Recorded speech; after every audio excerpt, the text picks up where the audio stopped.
Hello everybody and welcome back to another episode of Let's Speedrun The Legend of Zelda Link's Awakening. In the last episode, I gave a small tutorial on how to do Rooster Skip, and for any of you trying to master Rooster Skip, do not worry if your consistency is low at first. Mine was low too. It is a difficult trick.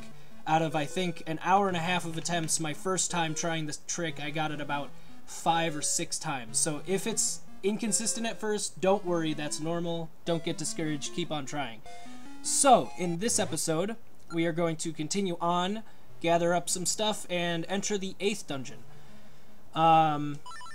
So we're going to start by equipping our boots, jumping out here, and avoid the Tektites, jump over here, and now we equip our bracelet and our hook shot. Gather our 19th secret seashell, second to last seashell, and we are going to come over here, kill this guy, walk to the end of the bridge, because I think that's the trigger for this cutscene, is getting to the end of the bridge, at least from what I've experienced. I haven't been able to get it to trigger any other way. And now, after we get this picture done, save and quit, and we put the hook shot on instead of our sword so that we don't have to do another equip screen right here. Saves a couple seconds. And here we equip sword and feather. Here actually is a little bit of an interesting trick. It's a clip that I've never quite been able to get very consistent. I can get it usually on my second try, and but you can get it in the first try. I've never been able to get it, so I'm not the one to ask about this trick in particular. But basically, you push up against the wall, charge up your sword, get stuck in the wall. Oh, that's not right at all. Just a second. There we go. Jump down here. Oh, well, of course, I jinxed it. That is the first time I've actually ever gotten that trick on my first try, ever, so I'll have to watch that footage. Save and quit, so you get that piece of heart. Alternatively, you can bomb out that wall down there. If you're not consistent with this trick, I usually bomb it out, but for the sake of demonstration, I'm showing this trick twice. So, walk up against the wall, kinda, oh, I did it again. My goodness. So, get down here. See, now this is how I usually end up. So do a short jump, get back here, jump, hit down at the peak of that jump, and then you can get over here. This saves about 10 seconds or so. You skip a couple of rooms this way, and if you can get it on your first or second try, you save time. If you do it on your third try plus, you will end up losing time actually on that trick. So, after this, we want our bracelet and our powder to get our final capacity upgrade.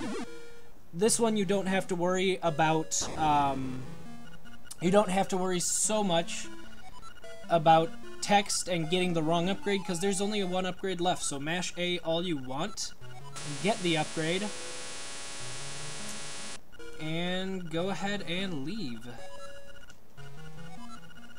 And with this, I will equip feather and bombs right here. Let's see now. Jump over some stuff.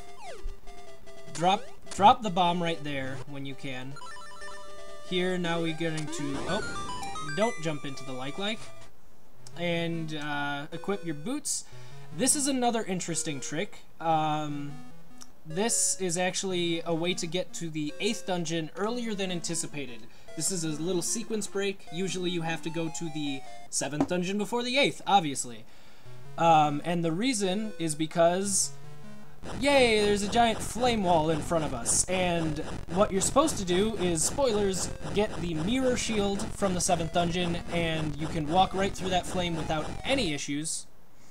However, there are a couple of ways to skip this. Over by where Mambo's Mambo takes us, when we use it outside, there's a little hut on that same screen, and that is Crazy Tracy's house. If you pay her some rupees, she will give you a a magical potion, which basically acts as a fairy from like Ocarina of Time and 3D Zelda games, and it will revive you if you die. One time, all the way up to full hearts, I think. And what you can do is you can use the Pegasus boots, just kind of tank it, take all the damage, use the potion, and push your way through the fire, and you can use that to sequence break. And initially, in my first speedruns of this game, I actually routed out an extra chest after getting Marin from the no save and quit route. I would get an extra 50 rupees so I could get the potion and have that safety for this trick alone.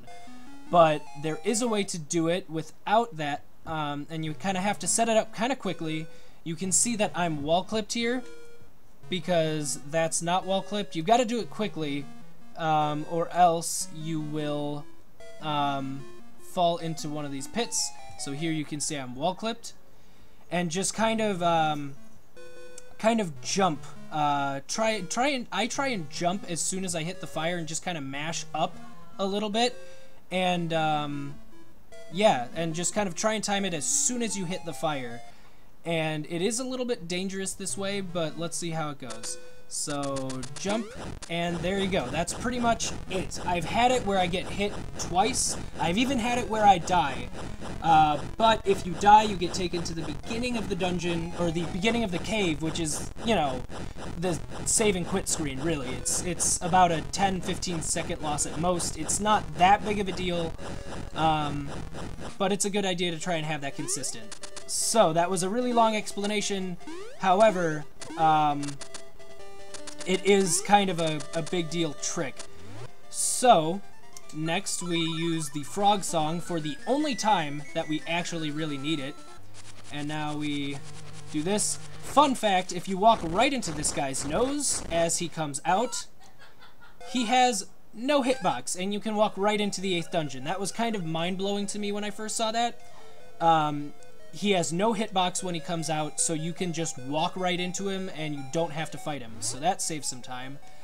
You could have also done the tech skip at the beginning of the dungeon to get your equips like this. At least that's how I like to do it. And in the next episode of Let's Speedrun The Legend of Zelda Link's Awakening, I will be bringing us through the 8th dungeon, and we will be going on from there, defeating the 8th dungeon. So thank you all for watching, and I will see you next time.